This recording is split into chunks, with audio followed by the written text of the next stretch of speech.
Dragi prijatelji, želim ovim putem da uputim podršku svom kolegi, narodnom poslaniku, svom komšiji, mogu da kažem slobodno i prijatelju, Nebojši Bakarecu, u ovim momentima i danima kada ga iz sve snage napadaju Đilasovi portali, Đilasovi mediji, Direktno, Nove, N1 i sve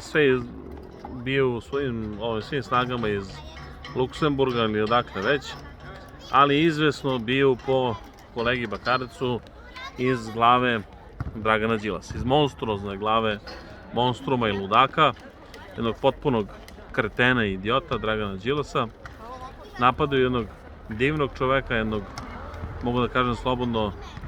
jednog od najboljih komšija koga imam u svojoj ulici, jednog porodičnog čoveka, jednog osjećajnog, emotivnog čoveka, patriotu, dobrog Srbina, dobrog Starograđanina, Beograđanina, jednog pravog čoveka koji se istinski bori, ne zbog plate, ne zbog nekakvih materijalnih sitno-sopstveničkih interesa, već se bori, koliko ga ja znam, a znam ga evo dosta dugo, da mogu njemu da donesem jedan ozbiljan i istinit zaključak da je jedan izuzetan čovjek u pitanju. Jedan čovjek koji je čovjek mira, čovjek pravde, čovjek koji želi samo da se živi pošteno, mirno i pristojno u Srbiji. Čovjek koji se usudio da, rekao bih, oštro, odlučno i istinito brani politiku predsednika Srbije Aleksandra Vučića, koji se usudio da kaže ono što mnoge naše kolege, slobodno mogu da kažem, ne žele da kažu, se plaše da kažu, da ih ne bi razvukli opozicioni Đilasovi portali. To se usudio da kaže kolega Bakarec i zbog toga su mu oni nacrtali metu na čelu i rekli da je kriv. Ja podržavam kolegu Bakareca u njegovim nastupima u Skupštini Srbije, podržavam ga u njegovom oštrom, ali jasnom, patriotskom govoru, govoru u kome je izrazio bojazan za bezbednost predsednika Republike Srbije Aleksandra Vučića i govoru u kome je pozvao sve nas da se izborimo za, rekao bih, život Srbije, da sačuvamo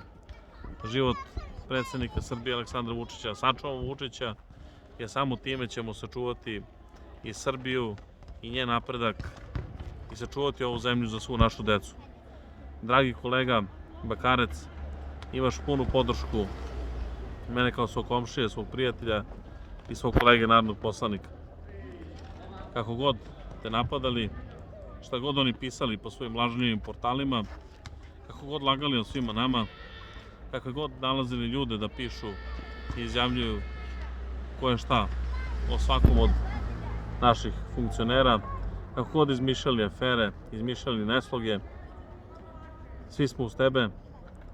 i svaka ti čast na onome što radiš.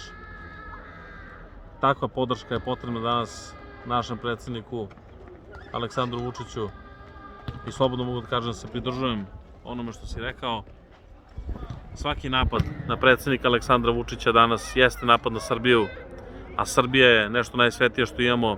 Srbiju ćemo odbraniti, sačuvat ćemo predsednika Aleksandra Vučića i naša deca će imati budućnost u ovoj zemlji. Svako dobro i veliki pozdrav.